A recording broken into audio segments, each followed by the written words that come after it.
Good morning students. आज की class में हम लोग डिस्कस करेंगे कि जो अधिगम उद्देश्य हैं उनको व्यवहारिक रूप में हम लोग किस तरीके से लिखते हैं। यानी कि आज का टॉपिक है हमारा अधिगम उद्देश्यों को व्यवहारिक रूप में लिखना। Writing learning objectives in the behaviour terms. जो हमारे लर्निंग ऑब्जेक्टिव्स हैं उनको बिहेवियरल टर्म में कैसे लिखा जाता है उस पर हम लोग आज डिस्कस करेंगे टॉपिक पर। अधिगम के अनुभवों को सुगम बनाने के लिए एवं मूल्यांकन को सुनिश्चित करने के लिए शिक्षण के उद्देश्यों को उनको व्यवहारिक रूप में लिखना आवश्यक है।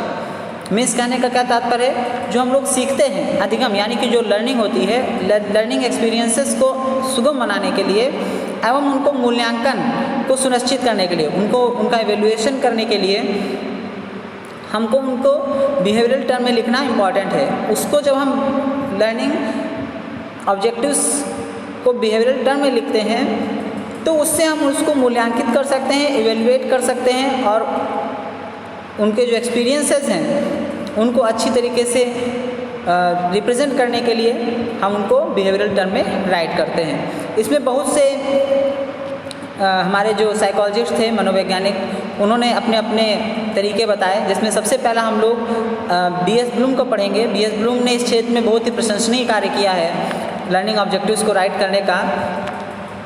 तो B.S. ब्लूम की थ्योरी को हम लोग पढ़ेंगे कि उन्होंने किस तरीके से बिहेवियरल टर्म में लिखने को बताया है हमारे लर्निंग ऑब्जेक्टिव्स को, अधिगम उद्देश्यों को। तो उन्होंने शैक्षिक उद्देश्य और अधिगम उद्देश्य को 3 मुख्य भागों में विभाजित किया। 3 मुख्य भागों में कौन कौन से? पहला तो ज्ञानात्मक उद्देश्य, भावात्मक या प्रभावात्मक उद्देश्य एंड थर्ड है मनोगत्यात्मक उद्देश्य, यानी कि cognitive objective, affective and psychomotor objectives. Okay, तो ये 3 टाइप्स उन्होंने बताए। तो अब हम लोग एक टेबल के थ्रू इसको समझेंगे कि जो उन्होंने ज्ञानात्मक पक्ष बताया, भावात्मक पक्ष और क्रियात्मक पक्ष बताया, उसमें उन्होंने किन किन पॉइंट्स को इंक्लूड किया। जैसे तीनों को 6-6 पार्ट में डिवाइड किया है, ज्ञानात्मक, भावात्मक और क्रियात्मक तीनों को। तो सबसे पहले हम लोग ज्ञानात्मक पक्ष यानी कि कॉग्निटिव एस्पेक्ट को देखेंगे, कॉग्निटिव ऑब्जेक्टिव्स को देखेंगे कि उसमें जो ज्ञानात्मक उद्देश्य हैं उनमें कौन कौन से पक्ष आते हैं या उन बालक में उसमें कौन कौन से पक्ष में उसका डेवलपमेंट होता है। जैसे सबसे पहला ज्ञानात्मक में आता है नॉलेज यानी कि ज्ञान। सेकंड है हमारा बोध यानी कि कॉम्प्रिहेंशन, ज्ञान प्रयोग यानी कि एप्लीकेशन। फोर्थ इज द विश्लेषण यानी एनालिसिस। फिफ्थ इज संश्लेषण यानी कि synthesis and sixth is evaluation यानी कि मूल्यांकन। तो ये इम्पॉर्टेंट है। 6 जो इसमें पॉइंट दिए हैं कि स्टूडेंट्स में जो ज्ञानात्मक उद्देश्य हैं, कॉग्निटिव ऑब्जेक्टिव्स, उसमें इन पक्षों पर, इन एस्पेक्ट्स पर उसमें डेवलपमेंट होता है, वो इन चीज़ों पर सीख जाता है। नेक्स्ट आता है हमारा सेकंड भावात्मक पक्ष। भावात्मक पक्ष में आग्रहण यानी कि रिसीविंग, सेकंड अनुक्रिया यानी कि रिस्पॉन्डिंग, थर्ड वैल्यूइंग यानी कि अनुमूल्यन, फोर्थ प्रत्ययीकरण यानी कि कॉन्सेप्चुअलाइजेशन, फिफ्थ व्यवस्थापन यानी organization and in the last चरित्र निर्माण यानी कि कैरेक्टराइजेशन। तो ये उसमें उन्होंने भावात्मक पक्ष में इसको 6 पार्ट में बताया कि उसमें रिसीविंग होती है, रिस्पॉन्डिंग होती है, वैल्यूइंग होती है, कॉन्सेप्चुअलाइजेशन होता है, ऑर्गेनाइजेशन होता है एंड कैरेक्टराइजेशन यानी कि उसका चरित्र का निर्माण होता है इस भावात्मक पक्ष में। नाउ थर्ड इज द क्रियात्मक पक्ष यानी कि साइकोमोटर एस्पेक्ट। उसमें उद्दीपन, इम्पल्सन, कार्य करना, मैनिपुलेशन, कंट्रोल, नियंत्रण करना, समायोजन, कोऑर्डिनेशन करना, स्वाभाविकरण, नेचुरलाइजेशन एंड आदत निर्माण यानी कि हैबिट फॉर्मेशन।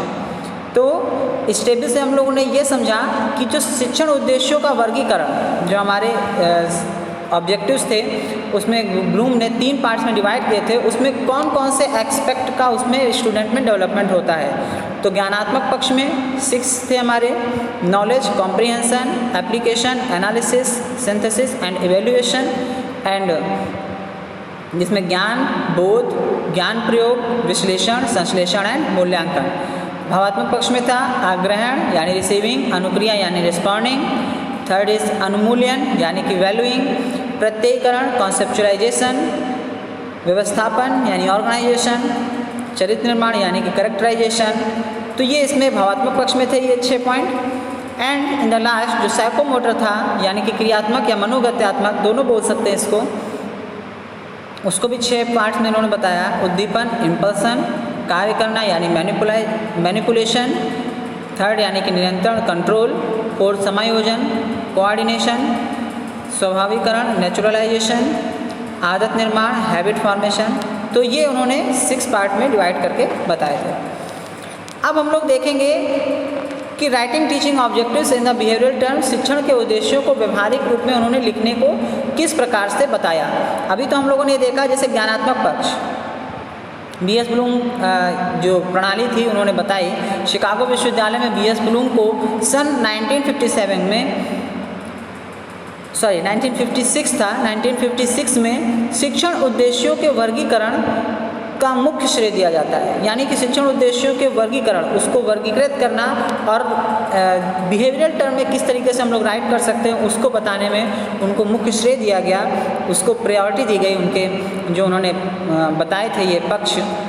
जिनमें सबसे पहले पक्ष को हम लोग देखेंगे। अब इसमें हम लोग देखेंगे कि ज्ञान यानी कि जो हमने देखा था ज्ञान में सबसे पहला था नॉलेज। उस नॉलेज के अंतर्गत कौन कौन सी क्रियाएं, कौन कौन सी कार्य सूचक क्रियाएं स्टूडेंट्स में डेवलप हो जाएंगी, वो कौन कौन सी चीज़ों को वो डेवलप कर पाएगा।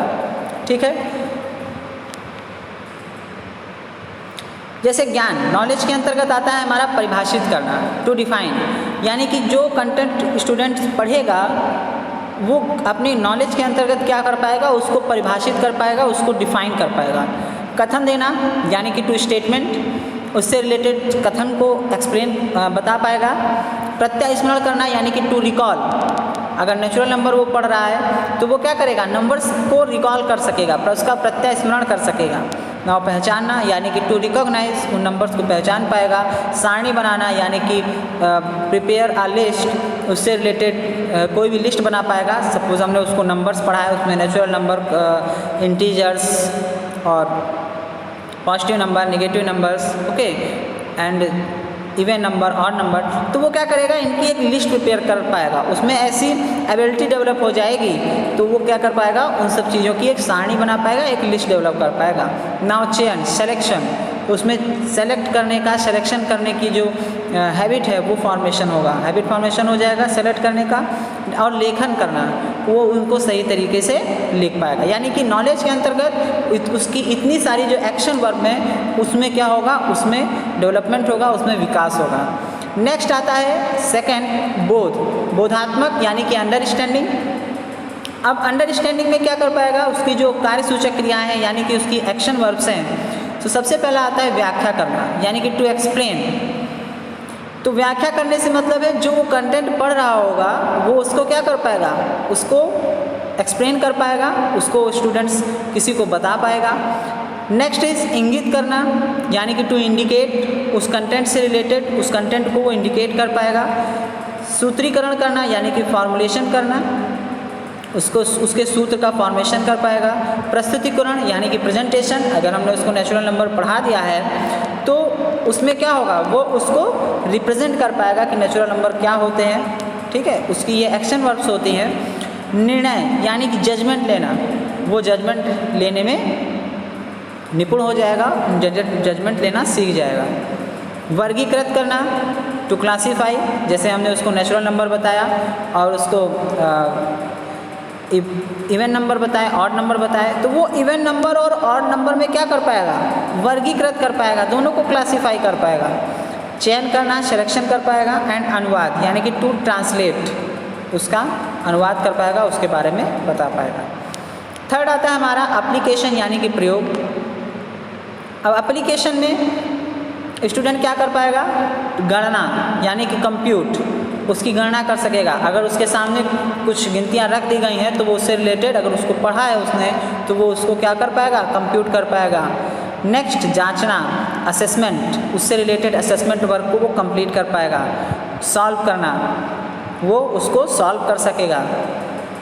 प्रदर्शन करना, टू डिमॉन्स्ट्रेट, उसको प्रदर्शित कर पाएगा। बनाना, टू कंस्ट्रक्ट, अगर उसमें कोई उससे रिलेटेड कोई चीज़ बनानी है, जैसे उसके सामने बहुत सारे नंबर्स लिखे हुए हैं और उससे कोई उसको एक बड़ा नंबर बनाना है तो वो उसका फॉर्मेशन कर पाएगा। ओके, प्रयोग करना यानी कि टू यूज़, उसका प्रयोग कर सकेगा, उपयोग कर सकेगा। एंड घोषणा करना, ठीक है, उससे रिलेटेड उसके बारे में जो भी होगा इन्फॉर्मेशन वो उसके बारे में घोषणा कर पाएगा, उसको बता पाएगा। नेक्स्ट आता है विश्लेषण यानी कि एनालिसिस। अब विश्लेषण में विभाजित करना यानी कि टू डिवाइड। स्टूडेंट्स को जब उसके ज्ञानात्मक पक्ष का जब विकास होगा तो जो विश्लेषण पक्ष होगा, विश्लेषण के अंतर्गत वो क्या कर पाएगा, उस कंटेंट को विभाजित कर पाएगा, विभिन्न टुकड़ों में डिवाइड कर पाएगा। पृथक्करण यानी कि सेपरेशन यानी पृथक्करण कर पाएगा, उनको अलग अलग विभाजित कर पाएगा। नेक्स्ट, तुलना करना, टू कंपेयर, दो चीज़ें हैं उसमें वो तुलना कर सकेगा। निष्कर्ष निकालना, टू कंक्लूजन यानी कि उसमें निष्कर्ष स्थापित कर पाएगा, उसके बारे में जो लास्ट रिजल्ट होगा कंक्लूजन वो बता पाएगा। विभेदीकरण करना, टू डिस्क्रिमिनेशन, उसमें विभेद कर पाएगा दो चीज़ों में, ठीक है। तो ये थे हमारे विश्लेषण के अंतर्गत जो उसके एक्शन वर्ब्स डेवलप होंगी। नेक्स्ट आता है संश्लेषण। अब संश्लेषण के अंतर्गत कौन कौन सी एक्शन वर्ब्स आती हैं? तर्क करना, स्टूडेंट्स क्या कर पाएगा, टू आर्ग्यूमेंट यानी कि उसमें तर्क कर पाएगा। सारांश, समरी, उसका एक सारांश प्रदर्शित कर पाएगा, एक समराइज रूप में उसको बता पाएगा। नेक्स्ट आता है वाद विवाद यानी कि डिस्कशन कर पाएगा। संबंध स्थापित करना, इस्टेब्लिश अ रिलेशनशिप। तो हम लोग इसको सेंटेंस में लिखते हैं कि स्टूडेंट्स नेचुरल नंबर और होल नंबर में रिलेशनशिप को इस्टेब्लिश कर पाने में सक्षम होगा, इस्टेब्लिश कर पाएगा, संबंध स्थापित कर पाएगा। नेक्स्ट आता है मूल्यांकन यानी इवेल्युएशन यानी निर्णय लेना। ओके, नेक्स्ट मूल्यांकन में जो निर्णय लेने की एक्शन वर्ब है वो उसमें डेवलप होगी। चिन्हित करना, आइडेंटिफाई कर पाएगा।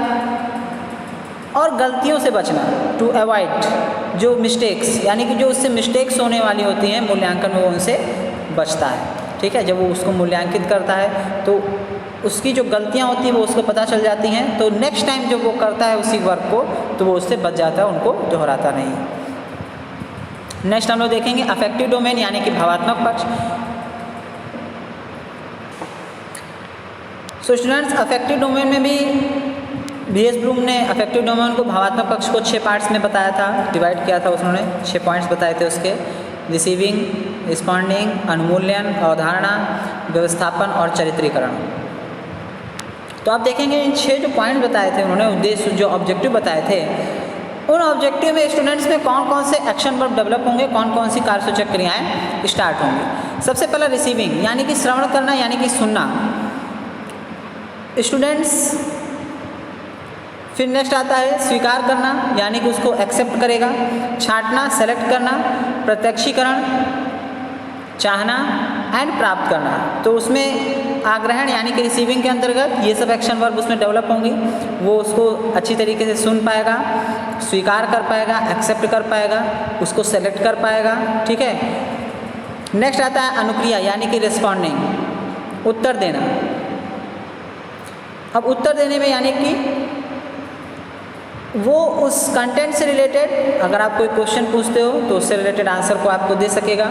चुनना यानी कि टू सेलेक्ट करना, सारणी बनाना, टू लिस्ट, विकसित करना, टू डेवलप करना, लिखना यानी कि टू राइट। यानी कि रिस्पॉन्डिंग से रिलेटेड उसमें इन सब चीज़ों से रिलेटेड एक्शन वर्ब्स डेवलप होंगी।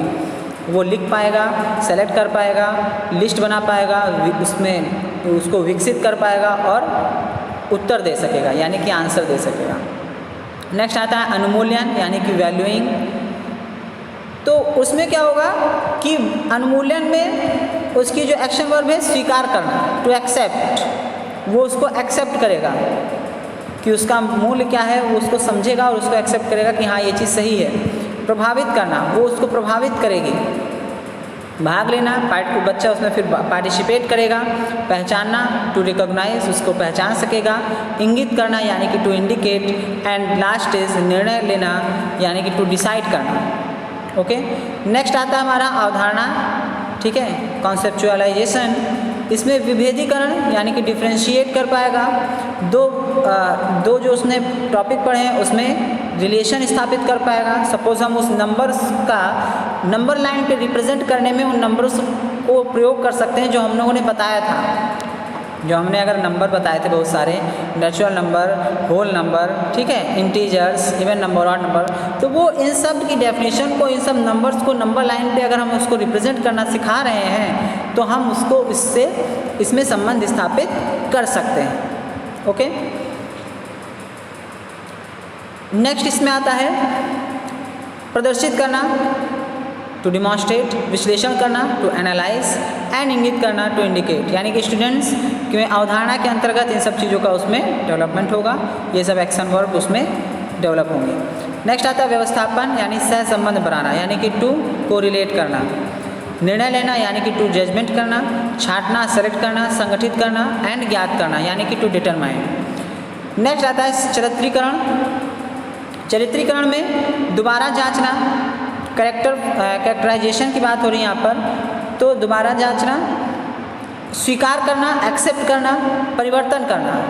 उसमें क्या होगा, कुछ चेंज होगा, जो भी वो कंटेंट सीखेगा, जो भी मैथ पढ़ेगा उससे उसमें कुछ चेंज आएगा। विकसित करना, उसमें डेवलपमेंट होगा, और वर्णन करना यानी कि टू डिमॉन्स्ट्रेट भी कह सकते हैं इसको, कि वो उसको प्रदर्शित कर पाएगा, वर्णित कर पाएगा। थर्ड आता है बी एस ब्लूम का साइकोमोटर डोमेन यानी कि क्रियात्मक पक्ष। उसमें उन्होंने 6 एस्पेक्ट उसके ऑब्जेक्टिव्स बताए थे, इम्पल्सन, उद्दीपन, कार्यवाही, मैनिपुलेशन, नियंत्रण, कंट्रोल, समायोजन, टू कोऑर्डिनेशन, स्वाभाविकरण, नेचुरलाइजेशन, एंड आदत निर्माण, हैबिट फॉर्मेशन।